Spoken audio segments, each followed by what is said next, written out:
This conversation gave me a lot of things to think about, but things that I've always thought about since I finished my degree. I studied astrophysics in Maynooth, and I then just decided to be a musician, much to my mother's despair. She loves music, but her and my dad were very adamant that we studied science. She's a working class D12er, and my dad is a Sierra Leonean immigrant, so I don't know if that makes makes more sense of why they forced us all to do science. But yeah, we studied science and kind of always did music on the side, but it was only I almost quit in second year because it's really hard to do astrophysics, and I really wanted to do music. But thankfully I stuck with it, because by the time I'd finished, I realized how useful the experience had been. Firstly, physics is all about solving problems, and maths is a language, the only other one that I was ever good at other than in English. So I think the biggest takeaway from my degree, other than the fact that I teach secondary school physics now, but the biggest takeaway for me was actually being able to take on a lot of possible solutions to a problem and figuring out what the best one is. Because when you're writing music, your creativity will only get you so far. And as John said, science, engineering, they're all creative endeavors. They start with an idea that you then have to pick out variables and decide which ones you're going to play around with to produce the result that you want. And music is much the same in terms of writing. And then the technological side and the experimenting side, I did experimental physics with astrophysics. So yeah, I burnt many circuits in my course. I wasn't great with electronics, but interestingly, again, it meant it took away this fear I would have of different instruments, different kinds of instruments, and gave me this confidence to try lots of things. So now I'm able to produce and write and produce all my own music, and without the fear of feeling that it hasn't reached the potential that I wanted it to, because I know I explored as many options as my brain was able to take on. So yeah, that's the best way I was able to combine these two ideas that I spent so long working on. But yeah, what about you, Harun? Thank you for this portrait of the artist as a young science graduate. That was great. And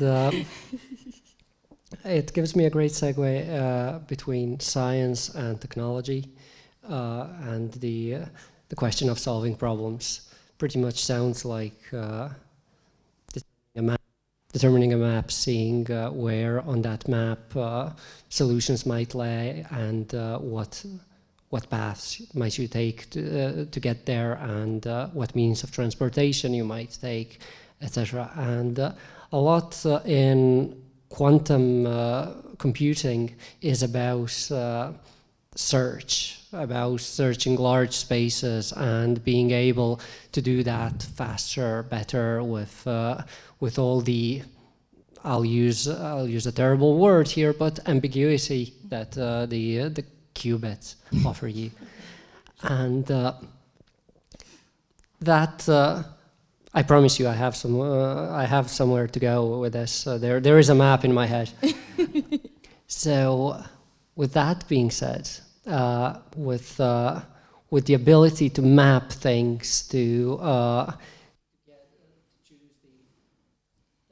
working for a second. Okay, great. So with the ability to observe a problem in sort of a landscape situation, do you? And this wasn't rehearsed. This is an original question now. So sorry.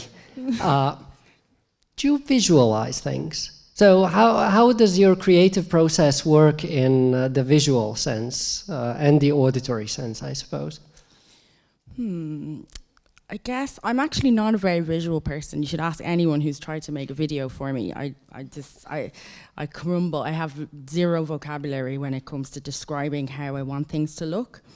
But I will say that when I am writing music and I've gone past the point where, like, there's a point before a song knows what it wants to be, where it's really just sparse ideas. And then you go beyond a certain moment where you're like, okay, I'm on track to create, to carve this thing out of the universe somewhere, somehow. And when I'm doing that, I kind of always imagine like, kind of like an overlapping tapestry. When you add a new layer, it either slots in really nicely and it almost sounds symmetrical in that it gels well, or something is askew. And sometimes things being askew sounds also nice, but I do often visualize it like I'm doing a jigsaw in like a 4-dimensional world where you're like layering pieces on top of each other, so that when they all come together, they form a structure that you can understand and you can kind of take in. And there's certain songs that evoke certain colors for me as well. My favorite color is pink, and and I find myself imagining when I start writing a song, if I'm getting like a pink vibe, I get really excited because I feel like that's one color I've mastered when it comes to writing songs, because it's my favorite one. So yeah, it becomes visual, but in a very abstract way. Yeah, a very abstract way. But you were mentioning databases. This is something I've always wanted to know. And you're right, when you study physics, you only do quantum mechanics at the end. And I was raging because I felt like I could have understood that a lot sooner and we could have ended up learning a lot more from it. But they just squeezed it in the final year, or third and fourth year. But one thing I always wanted to know whether it was possible was, so, you know, I guess the useful thing that I can see with quantum computing is being able to, for a computer to be able to search through huge database is bigger than anything we can imagine at speeds that we can't even comprehend either. And so solve problems really quickly. So for a musician, I'm trying to figure out how would that be useful to us. And one thing I can say is, like, you know, most musicians who do work with electronics will have a library of samples that they've collected over the years, and I don't know any musician who has that done neatly. Like, I don't know. If you're out there, good for you, but like, I've never met one. So you can see like, oh, that folder's from 2006 and it has all these nice things, and then after it's just complete crap. So, because there's only so much time a person is going to put into just dragging sounds into the right categories, you know, building your own library that actually makes sense. So it's usually a mess. And then when you're writing a song and you're like, I need this kind of sound, you literally just have to listen through all of them. Like, there's so many times where you're writing a song and you're like, fuck, I don't feel like doing this anymore now, because I've just spent an hour and a half just listening to the first second of a sound, and none of them are going to work. And I don't have any system here in this computer that will help me find what I'm looking for. And then when I noticed like this OpenAI art generator, I was like, can we get one of these for musicians, please, where you just type in exactly the kind of sound that you want, and you can have some certain keywords that the computer will understand, and then it just gives you like 10 of the ones that are closest to what. Because I don't know any search engine. There's search engines that have sample libraries, but none of them are really precise. Can you do that for us? When do you need us?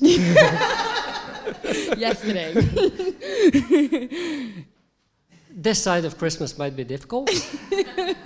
But this segment of the program was called Quantum Uniqueness for the Arts, right? So the whole quantum uniqueness concept and the idea that we're producing this quantum computing resource that will be uniquely positioned to solve problems that otherwise would be difficult to solve, notoriously hard search spaces to traverse, landscapes to optimize on, etc. We're struggling with it. In all honesty, I don't think that's controversial to say that we do not have the uniqueness at this level of the number of qubits. So the capacity, our computation capacity, just does not allow us to demonstrate a useful quantum computing application.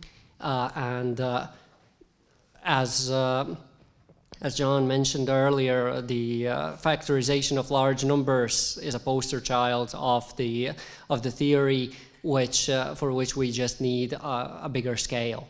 And this whole idea of scaling up and getting quantum computers that will achieve quantum uniqueness in the sense of being able to solve a problem that's not artificial and not designed for a science paper or nature paper that would sell uniqueness, is something we're still waiting for. And where you go with this particular example, especially how you link it to the current developments in large-scale AI models, it's a legit question whether you just want a faster horse.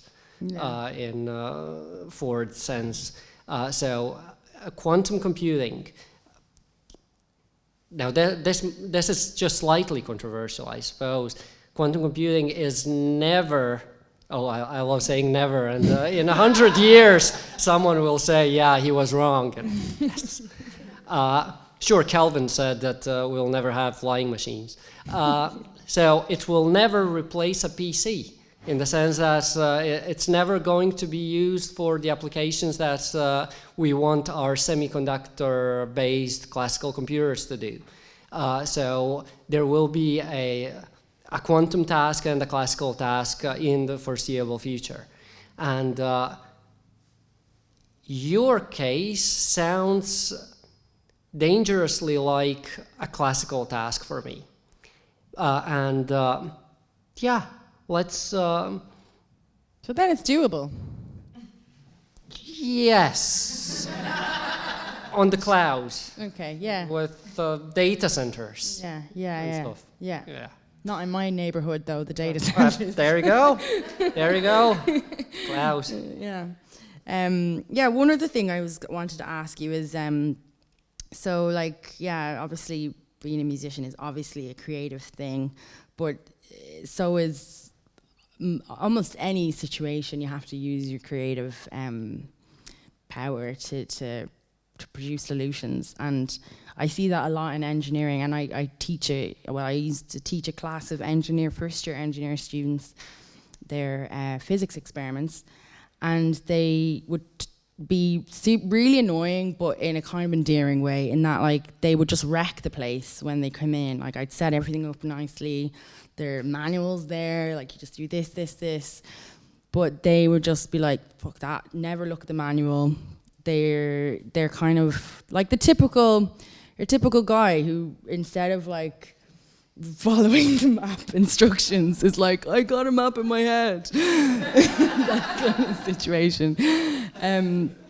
Which is funny, it's endearing, I like it, but I started to realize that it's because they want to be creative. They want to think of a way that will work, that might be better than the one that's in the manual. So yeah, what you do is very creative. And do you prefer the part where you're just coming up with ideas or maybe a problem that you want to solve, or is it actually the physical part of being an engineer where you're building things and then like getting electric shocks and stuff like that? Which is the part that kind of connects with you the most? That's a wonderful question, and I hated the physical component of it for most of my education. For most of my formal education, I hated it. I was convinced I was bad at it, and yeah, so there goes the education system. I hope I'm not doing the same mistake, and I hope that my students feel empowered to do things. But yeah, I felt that it's annoying, and I felt that I was an idea person rather than the doer, rather than a maker. But later on, it was ham radio that changed my perspective on things. That's how I started doing things, and I was delighted to do so. So honestly, I really like breaking things, and I mean, disassemble, put together, see parts that look like spare parts, but they're not. And yeah, I'd pick that. I'd pick that over ideation, I'd say, at this stage. But ask me in 10 years, and I might, yeah. I still haven't opened a quantum computer to see if it has any spare parts. But I just remembered the whole visualization part that I asked you is a segue into that question. You know, we actually talked about one question before, so. Again, slightly controversial as it segues again into the next discussion, but sometimes a low-hanging fruit in combination of art and technology / science is to create an image or a sound, so something people are accustomed to, from data, from the machine, so extracts some regular workings of a machine or the universe, if you're so inclined, and present it in a way. So you would get, I don't know, the sound of the universe, the sound of the black hole, the image of a black hole, or things like that. Yeah. How does that make you feel as an artist and a science graduate? It kind of irritates me a little bit. It doesn't irritate me because they're not beautiful images. I think a lot of the sounds are very interesting, kind of haunting. I did listen to some clip of a black hole and I was like, well, that's what you would expect. It's just like this horrible whale sound thing. You're like, okay, that's pretty scary. I wouldn't want to go there. But I find it irritating in that it's misleading. It's like, in order for people who don't study science to connect with it, you have to transpose the actual data into onto a scale that doesn't relate. I mean, there's no sound from back. You just have to say, okay, that's the actual wavelengths we get. Let's turn them into sound waves. So people are like, if I was at a black hole, that's actually what I would hear. And you're like, no, it's not. And then it's a letdown. It's disappointing. So I remember when I was in college, people would, every time NASA released some images from from some telescopes or whatever, they'd be like, that's what you do, looking at these gorgeous pictures, these photometric images, which are a little bit closer than the sound waves, to be fair. But I studied spectroscopy for my thesis, which is actually a much more useful way of studying the universe. But it doesn't look very interesting. It's just the results are just a graph of intensity against frequency, and then you give all these little peaks, and you're like, oh yeah, okay, sodium, and then this, the hydrogen, and you can actually get so much from those graphs, but they wouldn't look good on the cover of New Scientist. Like, you're not going to do that. So I understand, but I do wish that there was a way. There was a way to convey the magic that actually is in those graphs. I think partly that's to do with the fact that people are alienated from science very young, very early. Maths particularly, and because maths is the language of physics, physics is kind of off limits to a lot of people unless you can get really clever people who can come up with analogies that a layperson would understand. So I find it a bit irritating, and I try. My students probably got really irritated at how enthusiastic I was about graphs. I'd make them graph random things all the time. Just fun things. I just got them so used to drawing graphs that they at least found the drawing of them easy, because everything in science that you do is going to be on a graph at some point. I mean, if you're going to do this subject, you can't avoid them, and you need to be able to read them like the way you read a book. Like in my thesis, every other page there was another graph on it, and you can skip all the text if you can just look at the diagram. So unfortunately, I appreciate the photometry that comes out of the media, science media, but it kind of takes away the magic of, you know, the boring, so-called boring side of science, which is graphing. I love that we're finishing on this note because upstairs we have Dennis McNulty's piece, Zalm Ancestors, which is all about diagrams from scientific papers on quantum theory.